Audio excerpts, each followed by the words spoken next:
Bagaimana cara kita menyikapi apabila suatu hajat kita tidak sesuai dengan apa yang kita harapkan. Sementara kita sudah berusaha semaksimal mungkin. Berdoa pada setiap waktu mustajab dan memohon doa orang tua. Namun apa yang diharapkan belum terwujud. Sebagai manusia saya merasa kecewa. Namun saya sangat menyadari apabila ini adalah jalan terbaik dari Allah. Namun sedikit sulit menerima. Bagaimana saya harus bersikap agar ikhlas, Ustaz? Jazakallahu khairan. Allah subhanahu wa ta'ala sebagai pencipta lebih tahu. Begini kata Ibnu Qayyim rahimahullah. Yang saya ingat ini perkataan beliau. Beliau mengatakan, ibarat orang yang berdoa kepada Allah subhanahu wa ta'ala Tuhannya, seperti seperti anak yang minta pada ayahnya. Tentu tidak, atau orang tuanya.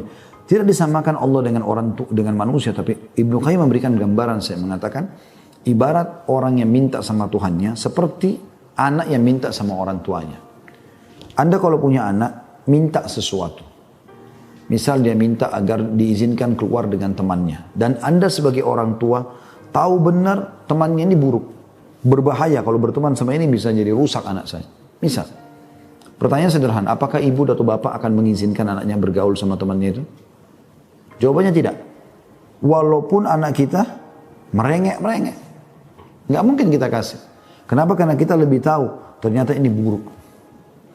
Orang kalau berdoa kepada Allah SWT, berarti dia sudah dekatkan diri kepada Allah. Apalagi di sini di waktu-waktu mustajab, gitu kan? Dan sudah ada jawaban sebenarnya di sini Anda sebutkan mengatakan, dan saya sangat menyadari apabila ini adalah jalan terbaik dari Allah. Memang itulah dia. Cuman sempat diikuti dengan rasa kecewa dari syaitan. Ya, bisa saja ibu dan ayah tadi mengatakan pada anaknya, sudah nak, jangan bergaul sama ini, tapi bergaullah sama ini. Selama kita insya Allah baik, maka yakinlah itu yang terbaik dari Allah SWT. Saya tidak tahu akhi yang bertanya ini pernah ikutin ceramah saya atau tidak, yang berjudul Dahsyatnya Doa. Jadi ada seorang dosen, doktor di Ummul Qura. Beliau pernah ceramah, di satu ceramahnya dia nyampaikan begini, dia bilang saya punya teman dekat sekali. Orangnya sangat soleh, orangnya tampan, orangnya kaya. Luar biasa laki-laki ini. Gitu loh. Kesolehannya saya sudah cukup. Gitu. Dia melamar seorang wanita, dia rasa cocok, kemudian diiyakanlah. Udah ditentukan tanggal segala macam, mahar. Subhanallah, beberapa hari setelah itu tiba-tiba perempuan, beberapa hari sebelum hari H pernikahan, tiba-tiba saja perempuan ini batalkan. Pokoknya dia bilang sama orang tuanya, saya nggak mau nikah sama orang ini. Pokoknya saya nggak mau nikah. Intinya itu. Tidak mau tahu. Pokoknya saya tidak mau nikah sama laki-laki ini. Bayangkan aja. Perkataan ini luar biasa. Afwan, sebelum saya lanjutkan, ikhwan, dicukupkan ya pertanyaannya ini. Jangan ditambah lagi, sudah banyak ini. Jadi akhirnya, dia bilang, cobalah laki-laki ini ngelobi kepada orang tuanya. Orang tuanya tanya anak perempuan ini. Pokoknya anak perempuan sudah tidak mau. Intinya, batalkan pernikahan ini.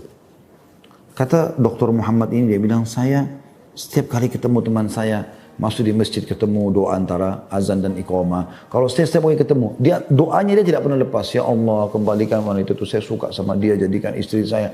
Ngerengek. Kalau kita yang melihatnya, kita mengatakan ini pasti Allah ijabah udah.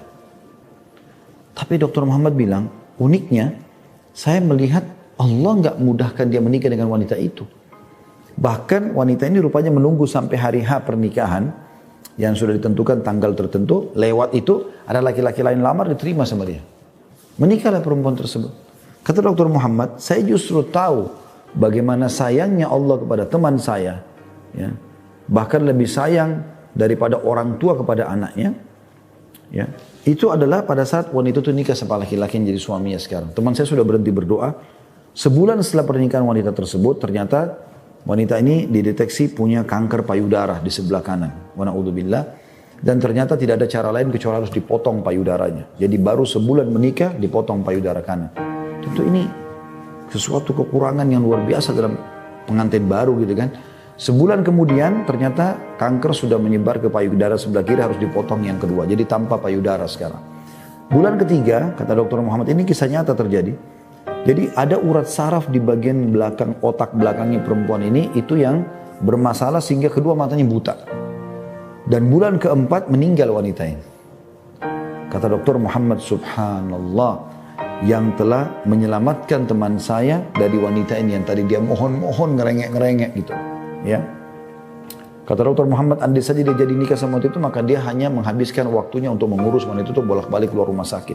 Belum lagi penderitaan dalam hatinya. Makanya lebih ringan bagi dia. Seperti itu. Allah Subhanahu wa taala juga menekankan dalam Al-Qur'an, bisa saja kalian suka sesuatu tapi itu buruk buat kalian. Bisa saja kalian benci sesuatu tapi itu baik buat kalian. Allah lebih tahu dan kalian tidak tahu. Yang penting Anda sudah ikhtiar. Insya Allah ke depannya di waktu-waktu akan datang Anda pasti akan melihat itu ya, hasil daripada doa ini.